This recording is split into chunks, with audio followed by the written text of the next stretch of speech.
Sydney property prices are falling and they will continue to fall. In this video, I'll talk about wage growth versus house price growth. I'll talk about affordability in Sydney in particular and why investing in Sydney right now is really not a good idea. Maybe even buying your own home in Sydney may not be a good idea right now. Okay, so if you're a geek like me and love data charts, some sort of tangible number-based analysis to back up your financial decisions, then carry on watching. My name's PK and I help people build passive income.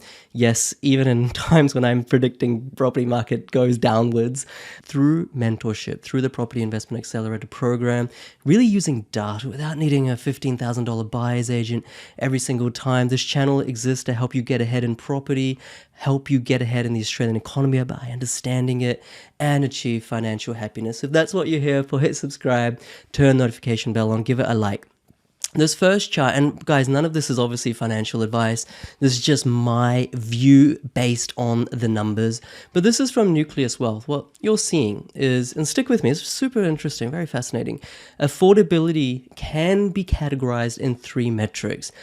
How expensive it is to pay a mortgage versus rent, okay? To own a home and pay that mortgage off versus rent that home.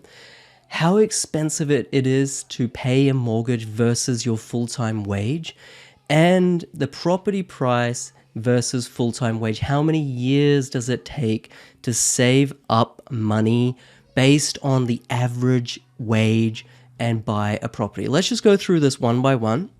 I'm just going to ignore units for the time being. I've done other videos on why units are terrible investments in general. But you can see here in Sydney, mortgage repayments versus rent. You can see that to buy a house, it costs almost double on a household budget, monthly budget, to buy that house versus rent it. That's why there's so many renters. Now, if you look other places across Australia, it's a different dynamic. This percentage is closer to 100, which means that it's just as cheap or expensive to own versus rent. But in Sydney, it's much cheaper to rent. You can see down here in Melbourne, that is a bit less. And down here in Adelaide, it's just as cheap to own a home and pay the mortgage off as it is to rent that place. Same with Perth. And that's why so many renters are now becoming first home buyers. That's why Adelaide has risen so much in value. That's one of the reasons why Brisbane has also risen so much in value. Sydney, Melbourne, not so much. Yeah, it's better just to rent. The second one, mortgage payment versus full-time wage. Now, all these data sources are down here.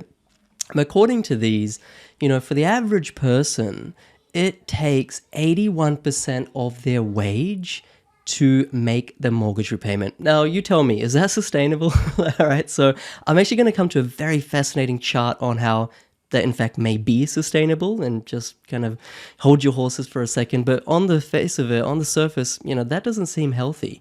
This is, of course, less when you assume that there's a couple residing in an average house, so that it comes down. But, it's very high. Melbourne also very high. Brisbane, Adelaide, not so much. Still okay, although Brisbane's getting up there a little bit. And Perth, you can see, so good. So, I know this video is about Sydney, but Perth, you can see why property prices aren't crashing anytime soon. Similar sort of thing with Adelaide to some extent. Brisbane, definitely regional areas across Australia. But again, the thesis of why Sydney, Melbourne prices are going to come down, you can see it for yourself. And of course, it takes the longest amount of time to actually buy a house in Sydney, Melbourne versus the rest. So for those of you who think that, all the big money is made in Sydney, Melbourne, that's where the biggest jobs are, the highest paying jobs, all that is good and well, but this is normalized for all that. Okay, so Sydney and Melbourne is expensive, even with the higher wages that Sydney and Melbourne have to offer. Now, this is the second chart, and this is one that it's just so interesting. I want you to understand it. Sydney house affordability measures. We've gone through those three measures, right? Mortgage repayments over median wage, mortgage repayments over rent, and property price over median wage. You can see that these two up the top are at record levels. We've just established that before, and that's not healthy. That suggests that this, 81%. It's kind of hit that resistance level from what it saw back in 1985. It's not really going to break through that resistance level. It's going to come back down. In other words, property prices are going to come down again. Same with this chart. What I want you to understand in this one, though, property price versus median wage. We just said before that, Sydney, Melbourne, very unaffordable. But the question is, how high can this go? Obviously, I have no idea. Don't listen to me. But these two obviously have constraints. They have ceilings. This one doesn't. So people who say that, property prices are going to crash nationally because wages haven't kept up, that's true. Wages haven't kept up with property prices. In fact, real wage growth has been almost non-existent in Australia for the last 10, maybe 15 years.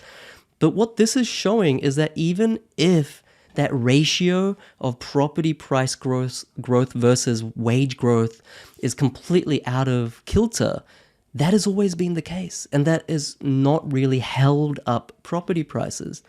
All right, so you can see here, from the year 2000 onwards, property prices have far outpaced wage growth. You can see that happening. This kind of arrow really illustrates it, especially from 2010 onwards.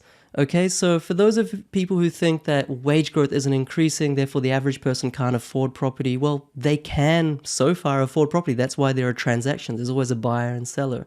But is it sustainable? I mean, you tell me. I'm not the guru or anything like that. You tell me in the comments, is that sustainable? What your thoughts are? My hypothesis, or one of my working hypotheses, is that now there's become so much inequality in Australia due to capitalism that there is enough wealth in the top 10% of people, or in the top 20% of people. Top 10% of people hold, whatever, 70, 80% of the wealth, that the average person isn't the best litmus test of whether the housing market is affordable anymore, because there are so many people in the top 10, 20% of the population that are creating enough demand to buy these houses.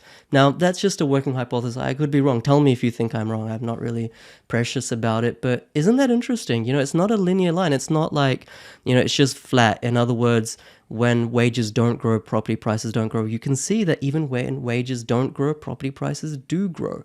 This is just for Sydney, all right? And wages have kept up with property price growth in other parts of Australia, especially regional areas where we're doing a lot of investing. But what do you think about that? I just thought, for those geeks, nerds out there that vibe with this sort of data, I thought it'd be great to share. Tell me what you think.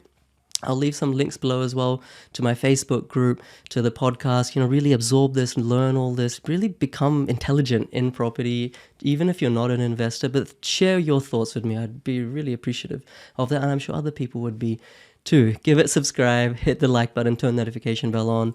My name's PK, and yeah, it's good to be with you as usual. Catch you later. Bye.